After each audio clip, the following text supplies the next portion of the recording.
nakikinig sa School on the Air on Rice Competitiveness Enhancement Fund. Kaalaman sa pagpapalayan yamang pangkabuhayan. Ang ating eskwelahan sa radyo para sa magsasaka ng palay sa Rion 12. School on the Air on Rice Competitiveness Enhancement Fund. Mga serye ng teknolohiya tungkol sa makabago, wasto at tamang pamamaraan sa produksyon ng palay. Magandang umaga mga ka-agri-eskwela at mga bayaning magsasaka ng Rion 12. Ako po si Donna Jean Fabregar, Technical Staff ng Agricultural Training Institute, Regional Training Center 12. Ang School on the Air na ito ay hatid sa atin ng Department of Agriculture, Agricultural Training Institute, Regional Training Center 12, sa pamumuno ni Director Abdul Aydayan. At Rice Competitiveness Enhancement Program, headed by Engineer Mocles P. Buisan. Katuwang mga piling lokal na pamahalaan sa probinsya ng Sarangani, ang Maitum, Kiamba, Alabel, Malungon at siyudad ng General Santos. Kaya inanyayahan namin ang lahat na makinig at matuto dito sa ating Agri-Eskwela. Mapakikinggan tuwing Huwebes, alas 9 hanggang alas 10 ng umaga sa himpilan ng 95.9 Max News FM, 95.7 FM Radyo Kasaganan Maitum, at 100.5 News FM Kiamba. Mapanonood din tayo sa Facebook Live ng Agricultural Training Institute Region 12. Noong nakarang episode ay nakasama natin ang Rice Specialist at Agricultural Technologist ng Mafar Pandag, Maguindanao del Sur, si Sir Maruf Wanday, at nilahad niya ang Keycheck 8 or Harvest Management at Keycheck 9 o Post-Harvest Management. Yan, bago tayo formal na mag-umpisa, pasadahan natin ng konti mga nagko-comment sa ating Facebook Live.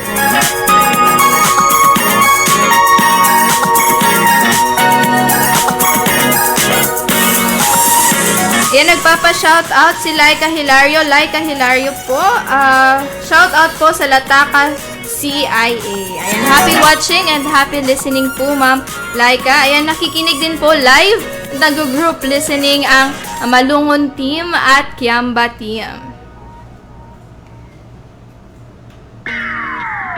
Ayan naman talaga ang bilis ng panahon. Nasa episode 15 na tayo. Next week ay last episode na po natin. Yan, parang kailan lang nung nag-launching tayo, no? So, mamaya ay magkakaroon tayo ng huling pagsusulit. Yan, kaya mga ka-agri-eskwela, makinig na maigi. At matapos nating matutunang pa ang Keycheck 8 and 9, alamin naman natin ngayong episode kung ano-ano nga ba ang mga policies at guidelines para kayo ay maging certified seed grower. Kasama po natin ngayon ang agriculturist 2 ng Bureau of Plant Industries, NSQCS, Ma'am Margie Lastimoso. And Ma'am Margie, pabati naman po sa ating mga tagapakinig at tagapanood. Hello, good morning po mga ka-agri. So, ngayong umaga po ay malalaman nyo po yung ano po yung mga palisiya po at mga mechanics when it comes to seed certification. And Ma'am Marge, wag na po tayong magpatumpik-tumpik pa. Pag-aralan po natin ano nga ba ang mga policies and guidelines para maging certified grower. Yes po, Ma'am Don. Okay, so good morning po sa ating mga ka-agri. So, ngayon po ay uumpisahan na po natin. So, paano po ba magiging seed grower at paano din po masicertifyan yung seeds po natin.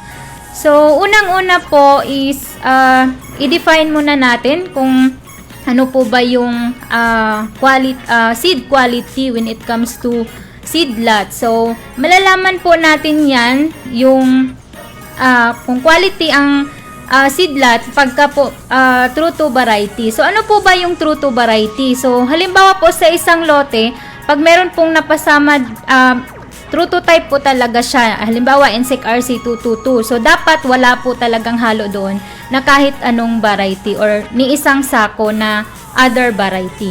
And then, when it comes to high percent physical purity, so, dapat po yung pure seeds po natin ay nasa 98%. And, maganda din po yung buto natin pagka po yung germination percentage niya ay mataas. So, high vigor din siya. So, mabilis po yung tubo niya. And then, sa moisture content naman po, suitable for storage is nasa 10 to 12%. So, ito po yung makikita po natin sa isang lote pagka good po yung quality ng ating binhi. And then, ano po ba yung kahalagahan pag maganda yung binhi natin? So, lower seed rate. So, konti na lang po yung magagamit na seeds natin. So, yung iba po ng mga farmers natin dyan na gumagamit pa din ng 80 to 100 or 120 bags. So, pag maganda po yung binhi natin, so, ang gagamitin na lang po natin nasa 20 to 40 kilograms po pagka-transplanted. So, less or minimal replanting din po kasi maganda naman yung tubo ng ating binhi. So, hindi na po magre-replant. At saka po, vigorous seedling siya. So, uniform din po yung crop stand natin. So, kaya madali na lang pong i-harvest. At saka, pag maganda yung seeds natin, so, it can increase yield from 5 to 20%. Okay, so, nandito na po tayo sa ating palisiya, mga ka-agri. So, Republic Act 7308. So, ang Bureau of Plant Industry, so through NSQCS or the National Seed Quality Control Services, so kami po ay namandatuhan po ng Seed Industry Development Act of 1992, which is para po makasupport po sa ating DA na mai-provide po yung quality assurance at saka yung control services for seed distribution, seed research, and seed training in seed quality control, sustainable agriculture, and environmental protection. So, nasisiguro po talaga mga ka-agri na dumaan po talaga sa proseso yung ating binhi. So, ibig sabihin, pag dumaan po sa proseso or sa sistema ng seed certification, so, ibig sabihin ay quality yung ating binhi. Okay, so dito na po tayo sa seed certification. So ito po ay isang sistema na sinusundan po ng BPI NSQCS para po ma-maintain yung kapuruhan ng ating variety. And ayun po, nasusunod po yung varietal purity through standards of testing. So through seed certification. Okay, so purpose po ng seed certification is to maintain the genetic identity. So, doon pa lang po sa field, Ma'am Donna, hanggang po sa, doon pa lang po sa field, so, mauuna na po yung ating inspection. So, para malaman po kung papasa po talaga siya sa standard. So, ganun din po hanggang sa laboratory. So, para po maibigay po natin yung quality na binhi sa ating mga farmers. Yun, so napakahalaga talaga no na wala mga off types no ang ating field no. So Yes, kailangan ma'am. talaga nagkakaroon ng ISA at ruging sa ating field no. So yung ISA po yun yung ina-analyze natin kung ano yung mga living things or mga organisms na nandoon, yung Present. weather o yung mga present doon sa field natin, at yung ruging yung kinukuha natin yung mga off types sa field. Sige po, Ma. Okay, so, yan, Ma'am Donna. So, yung seed certification po ay kami lang po sa BPI through NSQCS po, nationwide, yung nagsicertify po ng mga binhi sa mga private at saka government agencies. Okay. So, through seed inspector po sa seed certification, sila po yung principal contact between po sa amin at saka ng seed grower. So, kung ano man po yung problema, so dadaan po kami sa seed inspector. So, hindi po siya direct sa seed growers. So, okay, so yung seed inspector po natin ay present po siya during sa the whole process po ng certification. So, from accreditation, sa field inspection, ayan, and then sa seed sampling and sa seed testing hanggang sa tagging nandoon po sila. So, sa special order po number 937, meron po tayong 1,091 nationwide na seed inspectors. And for Region 12, sa North Cotabato po, meron po tayong 23, Sultan Kudarat 19, South Cotabato 13, and region-wide po ay 7. Okay. So, sa seed testing laboratory po, kami po yung responsible po sa testing and issuance po ng laboratory analysis. So, yung main po namin ay nasa central office sa Quezon City po, Ma'am Donna. Ayan, so meron po kaming 25 laboratories nationwide. And sa Region 12 po ay matatagpuan po sa loob ng PhilRice compound. And sa BARM naman po ay matatagpuan po sa loob po ng barnyard sa Simoy, Sultan Kudarat. Okay. And then, sa amin naman po, sa seed testing naman po ay yung standards po namin ay nakasunod po sa ISTA or the International Seed Testing Association, wherein po para po makita po yung uniformity ng seed quality when it comes to evaluation. So, ano po, yun po talaga yung sinusundan namin sa seed testing. So, ang NSQCS din po ay isang ISTA member laboratory nationwide. And lucky po kasi yung hepe po, yung director po namin, or ng head ng NSQCS na si Sir Ruel Hismundo po, ay isa din pong member at large po ng ISTA. Okay, so ayan, dito na po yung flow po ng seed certification or yung process po. So, kagaya po na sinabi ko, Ma'am Donna, kanina po ay yung process po ng seed certification ay mag-uumpisa po sa accreditation ng seed grower. And afterwards po, pag papasa po sila sa evaluation, so, pwede na silang mag-apply ng seed certification. So, 15 to 20 days, pwede na pupunta si seed inspector doon sa field para mag-inspect po ng kanilang field at titingnan kung meron po bang mga off-types na present doon, pati po mga weeds. So, pag sinabi po ni seed inspector, mga ka-agri, na tatanggalin yung mga off-types, so, tatanggalin po talaga kasama yung mga weeds. And then, pagpapasa po sa final inspection, so, i-harvest na po ni grower and then ipaprocess. So, kasama na po doon yung bagging. Okay? So, afterwards po, pwede na pong pupunta si seed inspector para po magsasampling. And then, after na masamplingan, dadalhin na po ni seed inspector sa laboratory and i-receive po namin sa laboratory and idadaan na po siya sa seed testing. So, pag wala naman pong problema, Ma'am Donna, ay mabibigyan po ng seed tag kasama ng result. Pero kung halimbawa rejected po siya through, dahil po siya ay nag-low germ or mataas po yung presence ng other variety, so result of analysis na lang yung makukuha ni grower. Okay, so yan. Ito na po yung policies and guidelines on seed grower. So, yung mga interesado po na mga ka-agri dyan na maging seed grower, ito po yung kailangan po ninyo sa accreditation. Okay, so madadaanan lang natin ito, Ma'am Donna, kasi iisa-isahin din natin itong mga policies and guidelines.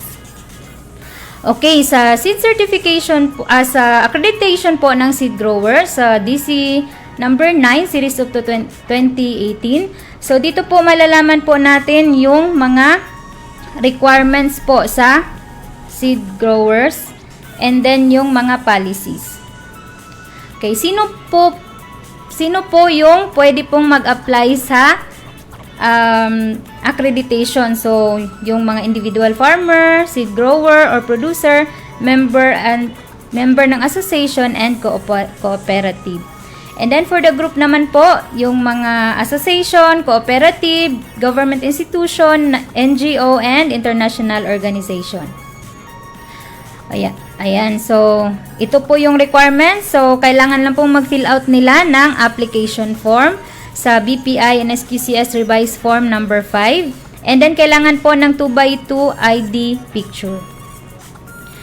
And then, kailangan din po ng proof of ownership. So, isa na po dito yung titulo ng may-ari ng lupa. And then pag hindi pa naman ganap na siya yung may-ari, so pwede po siyang mag-lease ng lupa. So, ayan, pwede po ng lease contract valid for minimum of 3 years. And then any notarized documents naman po na nagpapatunay na sila ay pinapayagan na gagamitin yung lupa. So, ano po ba yung dapat na i-consider sa sa contract? So, dapat nandyan po yung land title, yung area, and then yung lalong-lalo na yung per money, yung may-ari ng lupa ni landowner na pumapayag po siya na gagamitin po yung lupa niya. Yan. And then, kailangan din po na mag-undergo ng training po sa, ayan po, dapat po ay conducted po ng either ETI, BPI, DERFOs, ayan po, research station centers, PhilRise, ERI, and ICRAPS, UPLB. And then, the training must be coordinated with the BPI as the accreditation authority. So, yung mga grower naman po na dati na po na accredited na hybrid seed grower. So, kung gusto po nilang mag-inbreed seed grower, dadaan na lang po sila ng 3 araw sa training and yung gastos po ay manggagaling na po sa kanila. Ayan, ito naman po para sa group. So, yung sa mga association, sa cooperatives. So, kailangan pong mag-accomplish ng form pa din po sa BPI. And then, kailangan po ng certificate pag yan po ay cooperative, so CDA.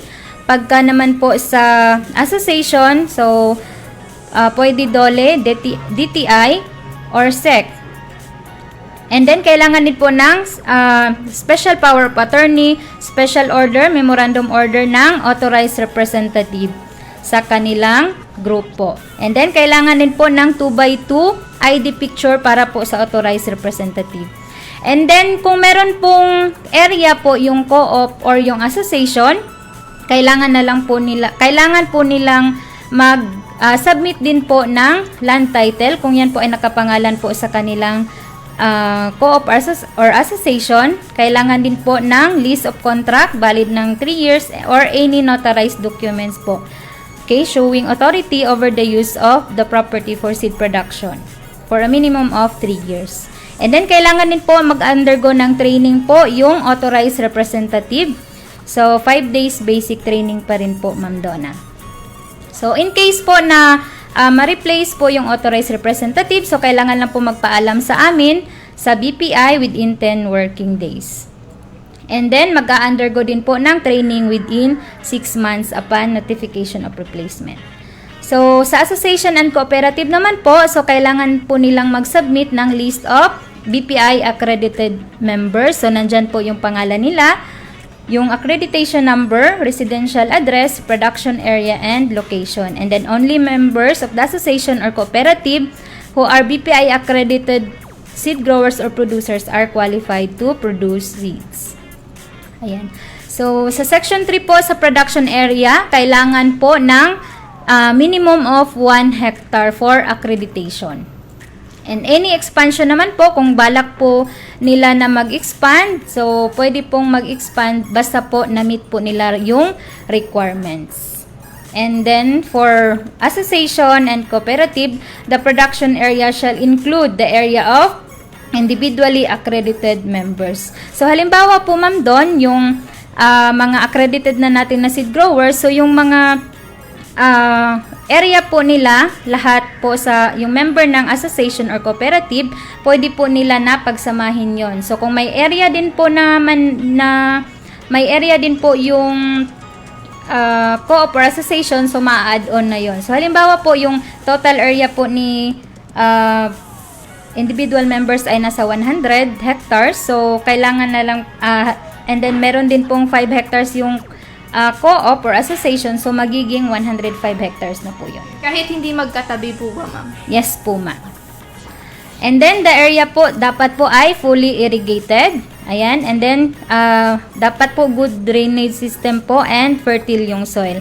And then the applicant po kailangan po kung wala naman silang sariling mga blower or facilities and equipments, yan po mga storage. So at least meron po silang access. Yan. And then sa production area naman po kailangan po ng tarpaulin or signage doon. And then kailangan naka-indicate po yung inbred rice seed production area, which is nandoon po yung pangalan ni grower, yung location ng farm, variety, area planted, date planted, at saka name ng seed inspector. Dapat po ma-display po yung signboard hanggang sa ma-harvest po siya. Okay? So, dapat malagay na po siya not later than 20 days after transplanting. So, kung meron naman pong, halimbawa, compact po yung area at saka marami pong mga varieties. So, halimbawa po, meron po sila 5 varieties sa 5 hektarya. Okay. So, pwede po silang maglagay ng individual na signage sa bawat variety. Ayan, Ma'am Marge, may nagtanong po, may libre po bang seeds na makukuha mula po ba sa inyo? Ma'am Donna, actually po, hindi po kami namimigay ng seeds. So, Sir Norhan, yung ano po namin ay kami lang po yung nag-a-analyze or nagsi-certify ng mga seeds po nila. So, yun po, no? So, yung BPI and SQCS po yung nag-a-analyze ng seeds. Pero yung nagbibigay po ng seeds kapag kayo po ay RSBSA registered, ay mabibigyan po kayo ng field rights. Yes po, Ma'am Donna. Okay, so next is the procedure. Paano po ba yung procedure sa accreditation? So, unang-una po, kailangan lang pong mag-fill up ng application form po sa BPI and SQCS. And then, ibibigay po sa seed inspector para ma-inspect po yung ano po nila, yung area na tataniman, kung meron ba talaga, Ma'am Donna. And then, pag kompleto na, so magbabayad din sila ng 500 pesos. And then, i-evaluate po namin yan sa laboratory. And then, pag wala namang problema ay yan, okay ma'am. Pag wala naman pong problema ay ipapa-approve na po namin sa aming hepe. So, pag ma-approve na po ng hepe namin, so, i-endorse po namin siya sa RFO. And then, yung RFO naman po yung mag-i-endorse sa director po namin sa BPI. And then, i-evaluate po yan ng BPI and SQCS Central Office. And then, i-approve ni director. And then, i-release na po yung Certificate of Accreditation. So, yun lang naman po yung procedure sa accreditation. Ayan, thank you so much, Ma'am Marge. So, marami na tayong natutunan halfway pa lang ng discussion. No? So, magbabalik lamang po kami makatapos ang ilang paalala.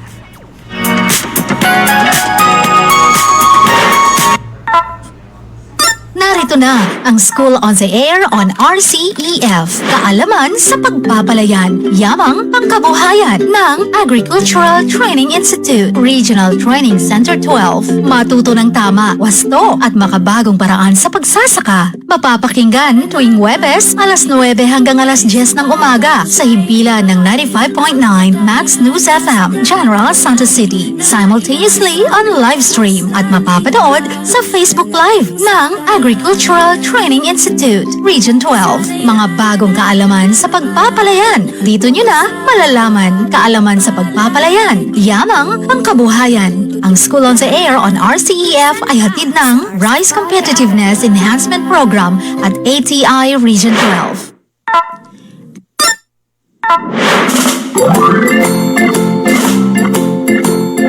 Paring Pido, mataas daw ang kita ng isang seed grower ah. Totoo ba? Totoong-totoo, paring Ronel. Pero marami rin kami mga pinagdaanan bilang isang seed grower. Tulad na lamang ang pagpapanatili ng mataas na kalidad ng mga binhi.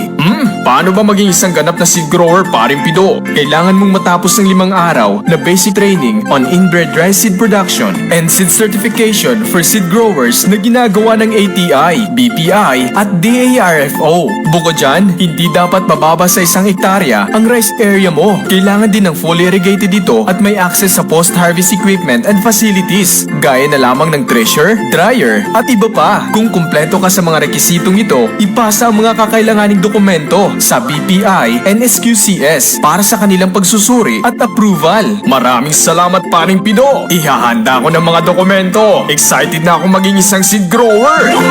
Para sa karagdagang impormasyon, mag-text sa Farmers Contact Center sa numero 0920-946-2474. Sa RCEF, mataas na ani at kita, kayang-kaya! Ang paalalang ito ay hatid sa inyo ng Rice Competitiveness Enhancement Fund at ATI Region 12. Narito na ang School on the Air on RCEF. Kaalaman sa pagpapalayan, yamang pangkabuhayan ng Agricultural Training Institute, Regional Training Center 12. Matuto ng tama, wasto at makabagong paraan sa pagsasaka. Mapapakinggan tuwing Huwebes, alas 9 hanggang alas 10 ng umaga sa himpilan ng 95.9 Max News FM, General Santos City. Simultaneously on live stream at mapapanood sa Facebook Live ng Agricultural Training Institute, Region 12. Mga bagong kaalaman sa pagpapalayan. Dito nyo na malalaman kaalaman sa pagpapalayan. Yamang pangkabuhayan. Ang School on the Air on RCEF ay hatid ng Rice Competitiveness Enhancement Program at ATI Region 12.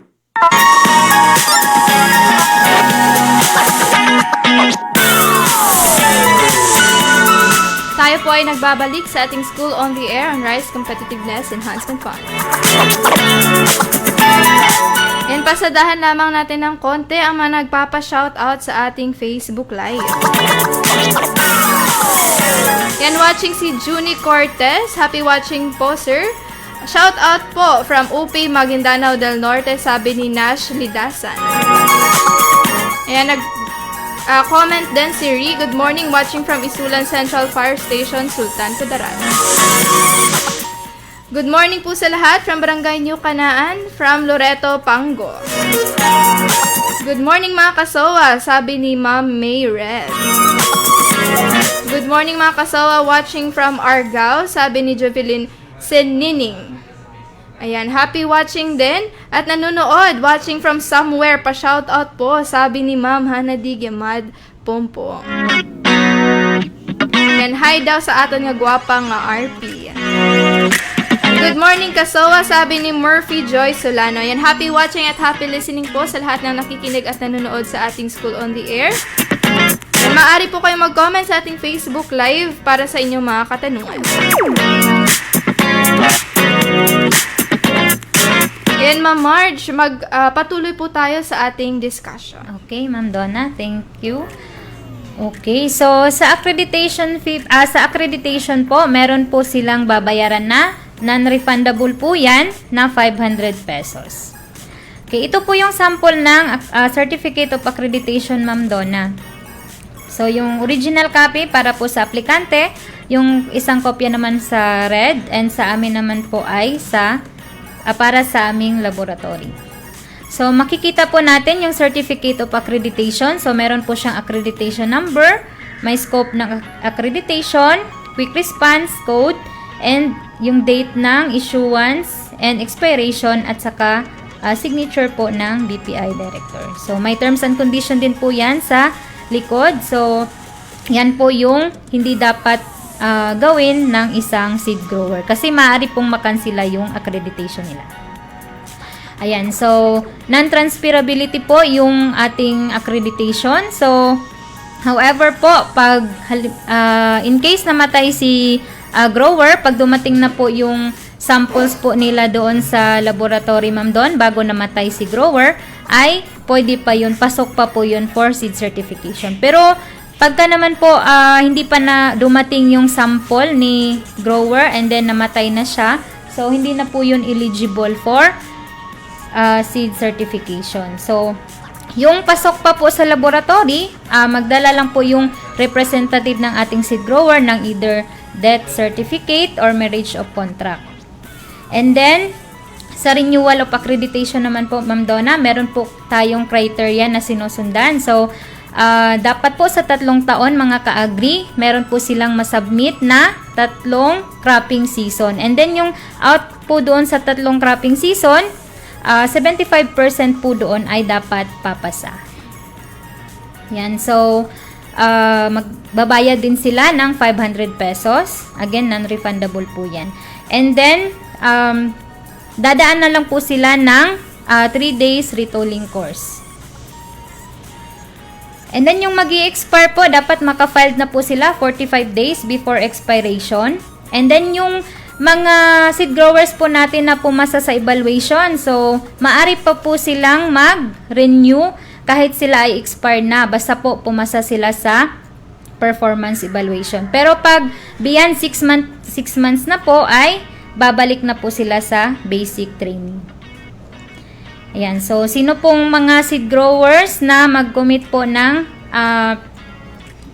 dishonesty, misdeclaration, or misrepresentation, and tolerated use of certificate of accreditation ay bawal po yan. So, maaari pong makansila yung accreditation po nila. Okay, so ito po yung AO Order Number 16, Series of 2010. So, Revised Guidelines on Inbred Rice Seed Certification. So, ito lang po, mga ka-agri yung eligible po for certification. Yung rice, sorghum, corn, wheat, mung bean, soybean, peanut, tobacco, white potato, cotton, and selected fruits and plantation crops na mga NSIC registered and PSB approved. So, ito po yung mga classes natin sa seed certification. Meron po tayong breeder seeds, okay, na nanggagaling po sa breeder. And then, yung foundation seeds naman ay nanggagaling sa breeder seeds. And registered seeds naman ay nanggagaling sa foundation seeds. And pag itanim po yung registered seed, siya na po yung magiging certified seeds.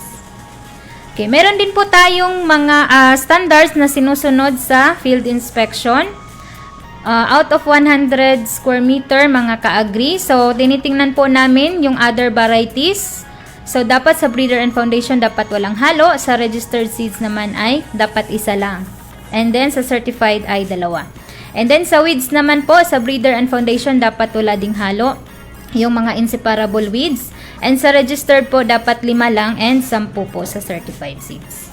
So, sa amin sa laboratory, sa seed testing, so yung samples po na sinasubmit ni grower ay hindi po yan abot ng 72 hours or dapat within 72 hours lang ay mai-set na po namin. And then yung results of analysis naman po ay ma-release po within 15 working days. So, meron din po tayong seed standards. So, ayan po mga ka-agri. So, dapat po yung pure seeds natin ay hanggang 98% lang po. So, sa weed seeds and other crop seeds, so dapat wala pong halo sa breeder and foundation. Sa registered ay 0.04, ganun din sa certified seeds. And sa inert matter naman po, 1% lang po sa breeder and foundation. Sa registered and registered ay 2%. And then sa other varieties naman po, for 500 grams, so dapat po sa breeder wala talagang halo. Sa foundation, 2 lang. Registered seeds ay 5 and certified ay 20 grains lang.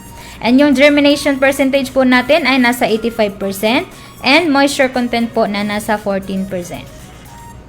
Okay, so ito naman po yung AO number 3 series of 2010. So ito po yung mga natira or carry over seedlots, Ma'am Donna. Okay, so pwede po na ma-retest po yung seeds, yung pumasa po sa seed certification. So, pwede po siyang ma-test ulit. So, 4 months after the first test. So, kung meron pa ding matira, so, pwede na naman siyang i-retest monthly. So, only deputized seed inspector lang yung allowed na mag-draw at mag-submit ng sample. Yan. Kung meron naman pong presence mga ka-agri ng mga insect pest doon po sa lote, so, pwede po siyang i-treat. And then, i-dry and then i-rebag or i-reblow and then i-rebag ulit. So, in case na wala namang infestation, so pwede na pong mag-sampling si seed inspector. And then, sa carryover seedlots naman po, dapat ma-retain po yung original lot number. And then, so, samples for retesting must be submitted po sa laboratory namin. And the results po ay maibigay po ng within 15 days from the receipt of the sample. Okay, so next is the AO number 50 series of 2000. So ito na po yung mga fees na babayaran ng grower. So sa field inspection po, meron po silang babayaran na 200 pesos up to 4 hectares. And then pag lumampas na po sila sa 4 hectares, up to 19 hectares, 100 pesos na lang po yung babayaran. And then pag halimbawa lumampas po sila sa 19 hectares, kunwari abot po ng 20 hectares po Ma'am Donna, so babalik po yung pang 20 hectares po niya ng 200 pesos. Yan. So, sa seed testing naman po, sa complete test, 130 pesos po per sample. And then, for seed analysis naman po, for purity, 18 pesos per sample. Sa germination naman po ay 42 pesos. So, ito po ay sa rice. And sa corn naman po, yung mga big seeded ay 110 per sample. Moisture content naman po ay 50 pesos. And kung mag-request po sila sa Seed Help, ayan po yung babayaran nila. And determination of other varieties naman po ay 30 pesos per sample. Okay, so tetrazolium test, sa amin hindi pa kami nagkakandak nito ma'am sa region po namin. Pero sa ibang regions at sa central office ay nagkakandak na po sila nito. Okay, sa vigor test naman po ay 65 pesos per sample. And then sa tag po ma'am, Donna, yung meron po silang babayaran na 1.80 per tag. Okay, so ito naman po yung presyuhan na po pagdating po sa quality seeds. So, ano po ba yung kahalagahan pag sila po ay naging accredited seed grower? So, maibenta po nila yung seeds nila ng 38 pesos per kilo. Yun, so malaki-laki na yung presyo, ma'am, no? 38 pesos per kilo kapag kayo po ay seed grower. Yes po, ma'am Don. At ano pa po ba yung mga advantages, ma'am? So, ano po, pagka mataas po yung, mataas po talaga yung presyuhan po nila, ma'am, compared sa commercial rice. And then, nasisiguro din nila na quality talaga yung binhe. Kasi po, meron po siyang seed tag. So, ibig sabihin, dumaan po siya sa seed certification. Ayun, no? So, yung mga certified seeds talaga yung maganda yung quality. Yes po, ma'am. Okay, so ito naman po, pag ang DE po yung magpo-procure po ng seeds. So, yung germination test ay kinakandak po ng 3 months after the latest test to ensure that germination test is at least 85% before selling, procurement, or distribution. So, ito naman po, if ever po ay magiging buffer stock, so dapat po yung germination rate niya ay nasa 90%. Ayan, Ma'am Donna. So, panghuling slides na po, mga ka-agri. So, fulfillment and realization, according po kay Dr. Sevilla, the success of seed program is measured with the farmer's continuous use of the seed under the program. So, ano po, yung programa po, pag wala pong suporta ng mga farmers ay masasayang lang po. So, halimbawa na lang po, Ma'am Donna, yung mga seeds sa RCEP, yung seeds galing RCEP. So, pag hindi po yan tinatangkilik ng ating magsasaka, halimbawa po ay igigiling na lang nila or ibebenta. So, sayang po yung suporta ng gobyerno. Ayun. Okay. So, gagamitin po natin yung mga pinamigay sa atin ng mga certified seeds. Yes po, Ma'am Donna.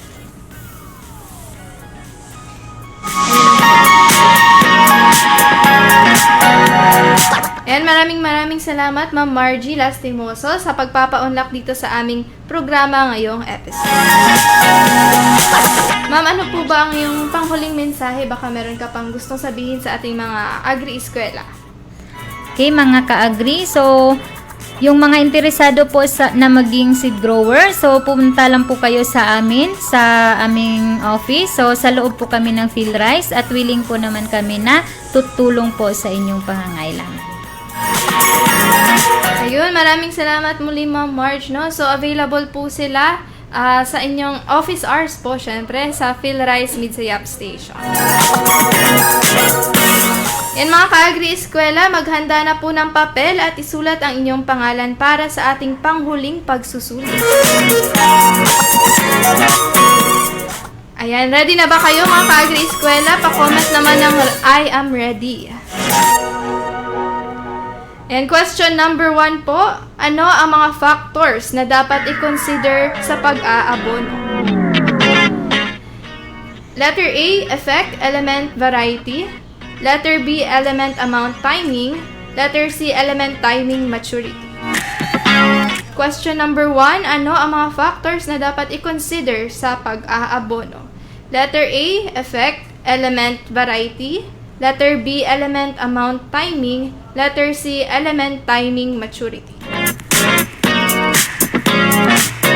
Question number 2, ano ang tamang panahon sa pag-aani?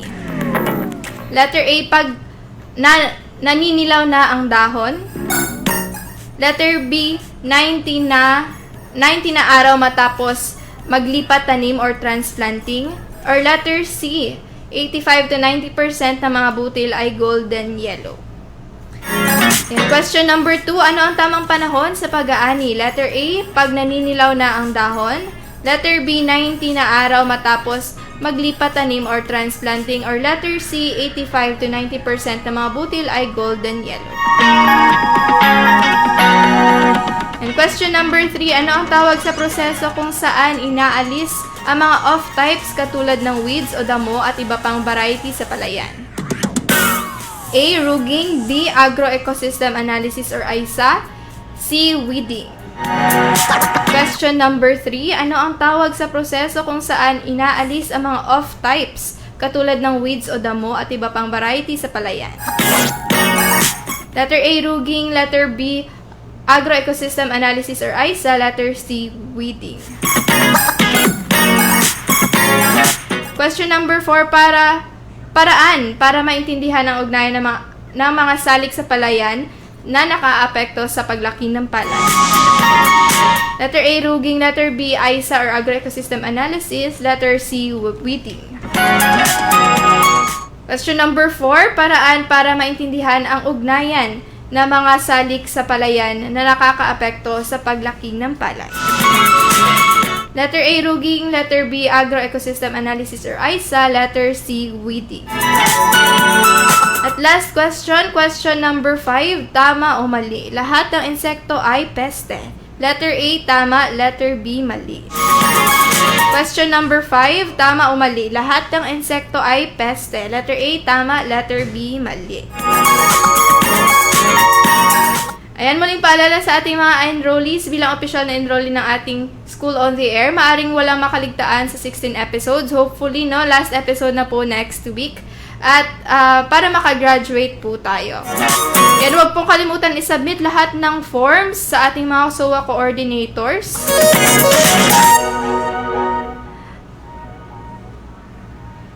Ayan, so ulitin po natin yung quiz, no? May nag-request na ulitin yung quiz. Ayan, so makinig po ng maigi. Question number 1, ano ang mga factors na dapat i-consider sa pag-aabono? Letter A, effect, element, variety. Letter B, element, amount, timing. Letter C, element, timing, maturity. Question number 2, ano ang tamang panahon sa pag-aani? Letter A, pag naninilaw na ang dahon. Letter B, 90 na araw matapos maglipat tanim or transplanting. Letter C, pag 85 to 90% ng mga butil ay golden yellow. Number 3, ano ang tawag sa proseso kung saan inaalis ang mga off-types katulad ng weeds o damo at iba pang variety sa palayan? Letter A, ruging. Letter B, agroecosystem analysis or AISA. Letter C, weeding.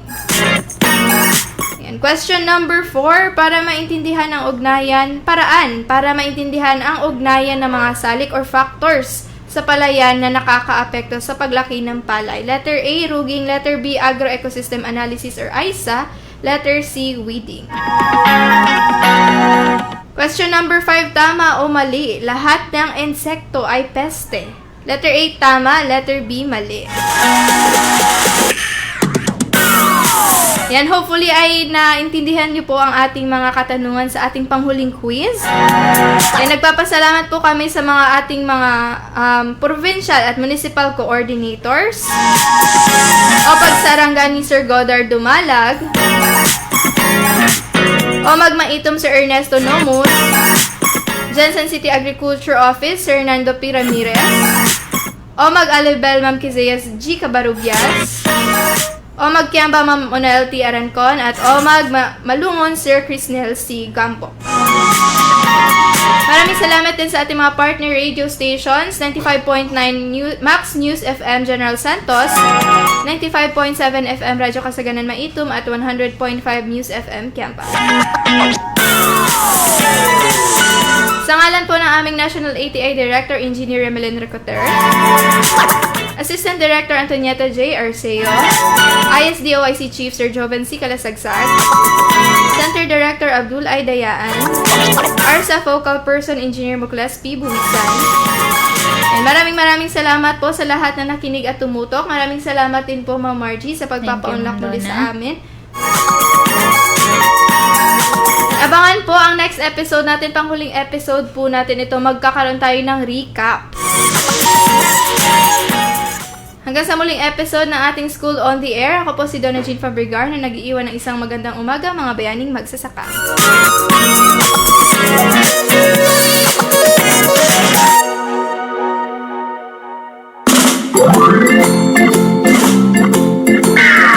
Paring Pido, mataas daw ang kita ng isang seed grower ah. Totoo